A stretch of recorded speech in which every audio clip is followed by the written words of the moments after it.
What's going on? What's up, Mr. Primetime, on this soggy-ass Wednesday? How you doing, man? Not too bad. I thought I'd be doing a little bit better. We were just talking about how, there's always something to talk about with the Jets. And I thought we were going to come on here and talk about Frank Gore, Quincy Enunwa. And it's like, dude, you cannot get away from this Adam Gase shit for more than like 2 seconds. And I'm going to try hard not to curse in this video because it's the off season. I try not to get pissed off during the off season. But it's Why would like, I not curse? dude, Cursing's allowed here. it's the off season though. I try to take a break from it. I try to save it for the games. But it's like, dude, the Post, Samini, like, do these guys actually think we're fucking idiots? Like, how are all of these outlets posting the same nonsense that, like, Sam Darnold's on the clock, all the pressure's on him this year at 23 years old to show he's a franchise quarterback? Like, what the fuck has Adam Gase done in 5 years as a head coach? Listen, I'm the biggest believer that he deserves, like, a clean slate this year. I think the fans on the other side that are completely negative and bashing him every day are just as bad. Like, he deserves a clean slate this year. But if anybody's going to have pressure on them, it's him, not Sam Darnold. Like, does the media, like, seriously think we're idiots on this? Dude, like, and the weird thing, social media is a mess right now, first of all. But the weirdest thing is, you could tweet out something and, like, all these articles about Sam Darnold. Where is the article saying the time is now for Adam Gase to prove himself to be worth being the head coach of New York Jets, to prove that he's worthy of, renovating this offense, improving this offense, making Sam Darnold? When is the clock on Adam Gase? Like, I'm not expecting playoffs, but I'm expecting some kind of mandate saying, hey, listen, you know what? The pressure's on Adam Gase. Like, is last year a wash year? Like, no big deal. We had the worst offense in football. And all of a sudden now it's like the worst offense in football, which was mostly on Gase and the offensive line and everything else. Not all on Sam. And now this year's on Sam. Like, how did Adam Gase vanish here? Like, how the fuck is? And the thing is, the media is they're regurgitating stories that Jets are telling on the right. The Jets are saying write this, and they're writing it so they keep their access. If you don't see that now, people just are not getting it. When they're all writing the same fucking article, and dude, and it's so weird because I say this: when is the spotlight on Adam Gase saying he must be improving this offense this year? He has to do it. If you say that on Twitter, oh, you're a fucking hater. Yep. No, I'm a fan that just watched the worst offense in football when we hired an offensive guru. It's crazy, man. Dude, I've never seen nothing like it. Nobody more than us hope to be proven wrong. Like, dude, I'm rooting for Adam Gase. I want him to succeed. We don't want to have Sam Darnold go to his third head coach in 4 years. Nobody wants that. We're just being honest that his offense in 5 years as a head coach has gone backwards every single year. And if you want to blame the injuries, at some point, you got to point the thumb, not the finger. Like, but not even that, dude. Look at the play calling. Are always getting hurt. Yeah, point to the play calling, all of it. After the scripted plays, we're supposed to be going where the NFL is going. We want to see this innovative offense. We criticize John Morton. We criticize Chan Gailey. Adam Gase is supposed to have all the answers. After the scripted plays last year, the play calling was horrendous for like a quarter and a half. Until he found his ass in the end of the third quarter, trying to figure things out. He never made adjustments. I mean, friggin' Robbie Anderson was being covered by a goddamn running back or whatever the hell it was. Or remember, a receiver. Shit, right? Like, dude, like, I don't understand how Adam Gase is getting a pass all of a sudden. Like, now it's all about Sam. Dude, the pressure's on Adam Gase to get the most out of this offense because all his built-in excuses are gone. They're all gone. The line is better. You got the receivers that you want, apparently. Sam should be better. You have running back that you want now. You have a new favorite running back. Dude, there's – don't get me started on that. But you don't like Frank Gore? You want to touch this topic now?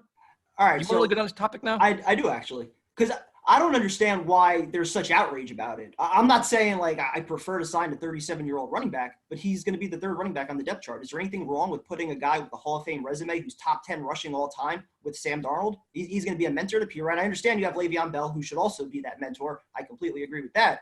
But what's wrong with having more leaders? If having a mentor is so important for Perrine, what about Sam Darnold? Dude. I'm just asking a question, man. If all of a sudden now we're all about leadership and culture, the most important fucking guy on the team is the quarterback. Where's his mentor? He's the guy, the coach, the coordinator. He should have. But now it's all about leadership in the locker room. Dude, we need leadership in the locker room. He needs a Mark Brunell veteran. He needs a quarterback coach. I completely agree with that. But there's still nothing wrong with doing it at the running back position. Why not? Listen, here's my problem with it. Listen, Frank Gore is a Hall of Fame caliber player, great work ethic, great leader. Dude, he's not good anymore. First of all. How often is he going to see the field? Dude, Is his contract even guaranteed? If Adam Gase loves Frank Gore, we know he's going to force feed his ass and he's going to get carries over Le'Veon Bell. It's going to drive me insane. I'm calling it now. It's few that wanted to play for Adam Gase. So. But he's one of the guys. I give Adam Gase credit. I give him credit. He's a freak. We finally found the player that wants to come back and play. Granted, he's 37 years old. Alshon Jeffrey too. Great, who's injured and worthless too. But here's my problem with it, and I don't hate Gore. It's just if I was Gore, I would go to a winning team with a chance to go to playoffs, not the Jets. Second of all, if you're the Jets, what happened to getting younger and faster? Like, we had guys last year that are better than Gore. Bilal Powell and Ty Montgomery are better than Frank Gore now. Well, do those guys want to come back? You're going to bring Frank Gore as a short yardage guy. Like, dude, why not get young pieces to the puzzle that next year we're not going to have, like, what are we doing here? I'm not even convinced. This is why I'm not outraged about it. I'm not even convinced Gore is going to see the field at all. Oh, bullshit. Give me a break, dude. This is Frank. Why would he? Because Adam Gase loves him. Dude, if he's going to try to sell that to the fan base and the media, do you think Adam Gase gives a shit about the fan base? He doesn't. He's going to have an issue if he does the same thing again in year 2 with Le'Veon Bell. He's going to be out the door. You had this positivity guy. What's today? May 6th? I guarantee you, middle of September, you'll be like, I cannot believe Frank Gore got 15 carries this game. That's not dude. Adam Gase can say, going with the hot hand. He's moving the pile. He will not have one game with more than 10 carries. Like, I don't understand. Like, he's a great character guy. But what the fuck is Le'Veon Bell? Like, the best thing on Twitter now, because now the Gase apologists are telling me, well, Frank Gore's great work ethic, high character guy, leader, future Hall of Famer. What the hell is Le'Veon Bell? He's not a Hall of Fame player anymore? Work ethic? 2 instead of 1. What's wrong with getting somebody younger and faster? Why not? Instead of getting a 37-year-old guy, bring in a 24-year-old guy, a 25-year-old guy. Keep telling Ty Montgomery? And furthermore, and to kind of build my point a little more, does Frank Gore play special teams? Nope. Special teams is kind of important, right? Ty Montgomery plays special teams, so you have maximize your roster here. Like, I don't hate Frank Gore, dude. Bring him on. I really don't give a shit. But I wanted younger players. Like, and we'll talk about receiver in a second, but it's younger, faster, more explosive. Is Frank Gore fixing that mold? I mean, last year, watch what he did with the Bills. People were pissed when he went on the field. Like, dude, Devin Singletary was a lot better. Why is Frank Gore coming on the field? You're taking away the momentum. Now, if you want to make him a short yardage guy, wonderful. I mean, whatever, great. But in terms of third running back, usually your third running back should be faster, a guy that you want to learn for next year, build for next year, and play special teams. Does he do that? No. Doesn't make any sense. Dude, I'm not saying you're wrong. Guys are great. Dude, I'm not saying you're wrong, but like to be going nuts about this in May until he actually makes the team, until he's actually getting 10 carries a game, I'm not going to flip out about it. There's nothing wrong with having a veteran like him, who's a respected leader with a Hall of Fame resume, in the backfield helping coach Sam Darnold. Nothing wrong. There's nothing wrong. You're absolutely nothing wrong until he takes away carries from Bell. Then I'm going to be fucking pissed. If that happens, then yeah, absolutely. You can see it. Until it happens, I mean, I'm not going to go nuts about it yet. Yeah, I'm like, listen, I'm not mad. Like, I'll support the guy, like, as any other before I get all the hate shit on this too. But listen, you support him. You hope he does well. But to me, it's just youth, man. I want building blocks for the future. Find these pieces. So you can say, okay, it's Perrine or Perrin, whatever you think his name is. Cool. But then Bell's most likely to be gone. Gore's going to be gone next year. Now you got to win running back again, unless Josh Adams pans out. So I just want to kind of get, like pieces, man, pieces. Like this is like. I mean, what running back were they going to sign right now that's going to be a piece going forward? Even if they brought back Powell, he's not the answer. Montgomery, dude, what the hell's wrong with Ty Montgomery all of a sudden? They didn't use him last year. Why would they use him this year? But that justifies it. So we're going to justify stupidity. Montgomery plays. Let's look at. If I'm Ty Montgomery, why am I coming back to the Jets? Well, that's a bigger story. But if you're going to tell me, Ty Montgomery can play receiver, can play running back, is good in blocking, and play special teams. Okay, what's Frank Gore do? Exactly, though. But if I'm Ty Montgomery, he's a leader, though. Thank God we got a leader in the locker room. But again, if I'm Ty Montgomery, why would I come back? I didn't get to utilize any of those talents last year. That's a very fair point. But I can't argue that point. So you got me on that one. So now we'll go wide receiver. So now this. And I might as well start up my Twitter account at this point. Well, I just get hate mail all day long. Let me just start with this because I feel like I know where you're going to go with Quincy Enunwa, right? I went back to the show the night that he signed his contract. we were live that night, so it was like a couple hours after they signed the contract. In your very own words, you like the deal, you like the player, but you even said, I hope that there is some kind of stipulation in the contract that prevents, if there's an injury, him getting his guaranteed money. We all talked about it. He had the injury history, and the fact that he's still getting all this guaranteed money now, and I think he might even have some guaranteed money into next year too. Yep. I'm like, Jesus, that's terrible. Josh Bellamy also. He's getting $2 million this year, I think, or 1.2 million is guaranteed for injury. Dude, the contract itself is horrendous. It's mind blowing that the money they're going to hit with him not even playing is nuts, which is McCagnon. But whatever. I mean, not even that. But in terms of the player, it's disappointing because he's a hell of a guy. He's a hell of a player, great in the community, great locker room guy, great leader like everybody else. But he was a really guy with so much potential and just couldn't stay healthy. So we didn't expect him to come back. This story is not catching anybody by surprise. Josh Bellamy is not a receiver. He's a special teams guy. He sucked too. But my point about all this is, okay, the Jets knew this going into the draft. And they still drafted one goddamn receiver. And everybody say, well, who would you have taken somewhere? Dude, this is a deep draft class. Quarterback. The backup quarterback. I can make a case. You can go running back later and, you could do a variety of different things there.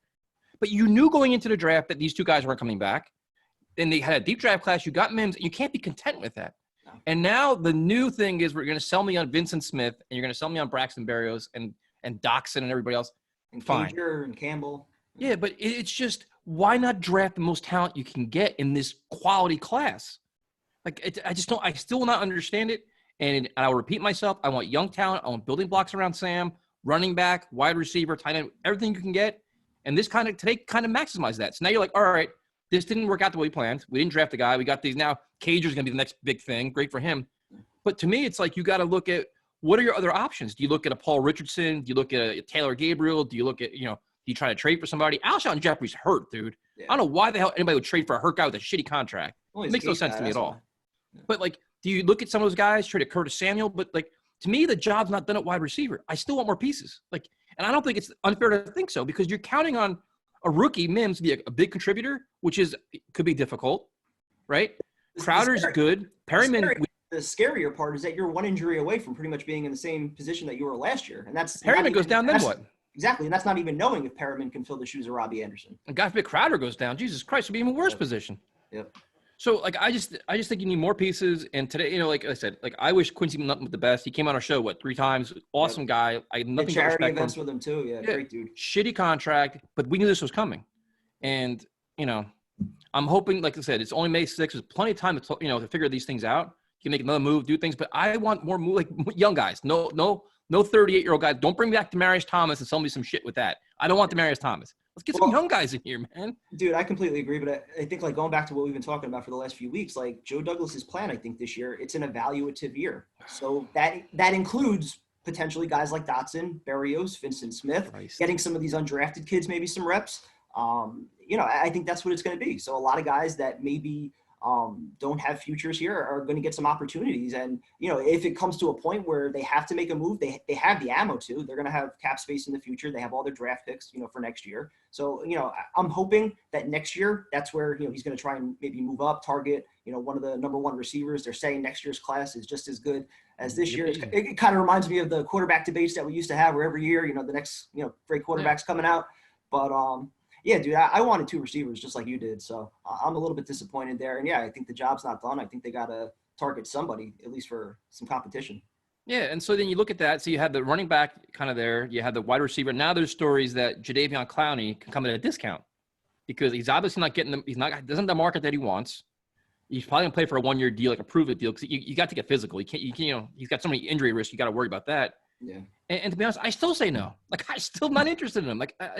I would still sign Logan Ryan before I sign Clowney. So, but it's the thing about Clowney is he's obviously very motivated. He's probably embarrassed as well that he didn't get the mega deal that he wanted. So if you do get a discounted player, he'll have a chip on his shoulder. But then would you really re-sign him next year? You have the same doubts you have this year that you have next year. You know what I mean? Exactly. He's not a long-term fix for the team. Yeah, and Bart Scott was talking about this on ESPN Radio, the microfracture surgery or whatever he had coming out of college. I mean, that's too risky to give a guy, anything long-term guaranteed. I mean, I'm staying away from that. I'm targeting, again, next year, wide receiver and edge rusher. That's probably your 2 main needs, maybe still a corner, depending on how, some of these pieces shake out this year. But, yeah, I mean, I'm not going crazy signing anybody right now, other than maybe Logan Ryan and even him, after the Quincy Wilson trade and Bryce Hall. I think you probably have enough bodies at corner, but if he comes at a discount, I think that would make sense. Yeah, that's what I'm looking at too. You can't, unless there's some surprise cuts or things like that. I mean, I've been big on the Marcus Golden thing. I'm not sure he signed anywhere, but players like that are fine. But and then people keep saying, "Well, trade for somebody." I'm like, I think trades right now are done. you're probably done till training camp because everybody wants to get all the rosters in, get everybody get a physical, get in the training camp, see who's healthy, who's not, see who's good, who sucks, who's out of shape. Like, there's so much that's gonna. I think things are quiet down a lot over the next month and a half or so. Yeah, I mean, the only thing I could see is maybe if they decide to, move on from Williamson or Winters, somebody like that, or if there is a market for Henry Anderson, I think it would make sense to potentially trade him because you have some younger pieces on the D line. But yeah, I think we're probably going to be quiet for the next month or two. Yeah, and I think you can't really do that because you got to get all these guys in the facility. Say for Williamson, now that they didn't trade him now you kind of can wait till training camp to say, okay, let's make sure CJ Mosley's healthy. Let's not get rid of Williamson and Mosley comes in, he can't play. Yeah. So you kind of wait with all this stuff, and I don't know. I think it's gonna be kind of slow right now. But some of these moves, some of the stuff today, I was just laughing. I'm like, man, this is just—it's Twitter's a shit show. I just sit back and watch. I don't even tweet anymore. I just sit back and watch. I tweet because it's fun to get attacked all the time. I just, at the end of the day, fans, we all want to win, man. And the thing I don't like now is that nobody's allowed to have an opinion anymore. Like, you could be you could be a skeptical fan, a objective fan, whatever it is. But like, listen, we're not. There's no perfect answer here. We're all allowed to say whatever we want. It's like, it's crazy. It's a lot of things, dude. I think people take it too seriously, and I think also on social media, like, you don't have like the actual communication, the body language, the tone, like where you and I can just bullshit and disagree and obviously like not get pissed at each other. Like on Twitter, you only have 240 characters, and most of the time when you say something, it comes out the wrong way, and then somebody responds to you, and all of a sudden, like, you guys are going back and forth, and it's like, dude, I'm beyond all that stuff now, Yeah, I just listen, if you ever follow like our at Talk Jets Radar or my own personal account, dude, I just fire out takes. Listen, something happens, I respond to it. Like, I don't care. Like, I'm not sitting here analyzing it. It's just what first comes to your head, and that's it. Especially right now, dude, with all the shit going on in the world, dude, like, it's fun to just be able to talk football and BS. Yep. Like, anyone that's like taking all this Adam Gase stuff like too seriously, again, it's okay to have opinions, put some pressure on him, cool. Yeah. Like, just the constant either negativity or the constant, defense of what he did last year, going 6-2 against backup quarterbacks. I'm like, Jesus Christ.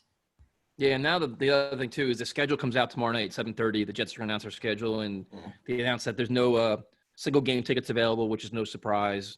And they're gonna have some challenges, man, because you got all these people that pay their season tickets. I guess you probably paid your tickets already, right? Well, so I don't think they accepted payments yet, though.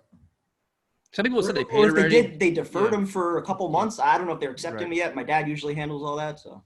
Yeah, so they have some interesting decisions to make. Saying, I saw the Dolphins where they said, they have a plan where they can fit 15,000 fans in the stadium, with social distancing, with all the right measures, all the right protocols, good walk-ins, you're thinking like 15,000 fans. Season ticket holders probably look at 30,000. Like, how do you even prioritize who gets in, who gets out? Do we still have 15,000 season ticket holders? There's probably some. But that's interesting to see how they're going to go about this, though, man. How they handle tickets, how they handle priority. Well, I was going to say, maybe we'll actually have a home field advantage right now. They'll stop eliminating all the opposing fans and their road trips from coming in. Yeah, that takes up about 30,000. Yeah. But that's going to be, we'll see how they handle it, though. It's fascinating times, man. I don't, I was kind of thinking they would do no fans, but now they're saying they have a plan for like 10,000, 15,000 fans. It's better than none, I guess. It's probably going to be like some like alternating schedule type shit, like where you instead of going to 8 games, you only get to go to 4 games or something like that. Yeah, you pick your games over by priority based on how long you've had season tickets. And there was one interesting rumor that John Clayton, I think it was John Clayton, said that the first 4 games of the season won't be divisional games in case they have to move them or cancel them. So say say the Jets play whoever, some NFC team the first 4 weeks. And then after that, say October, which makes a lot more sense because you're more pushed back. Then they go to rival, all conference and division games. Makes kind of sense. Yeah. It's a really smart idea. If you're going to cancel games, cancel ones don't matter. I mean, obviously, that's true. That's true. So we'll see what happens, though, man. It was never a dull moment with this, the NFL, the Jets, and anything else. So that's it. What else want to talk about? Anything else? You good? I think that's it. I got you all riled up, man. You got you cursing and yelling. Dude.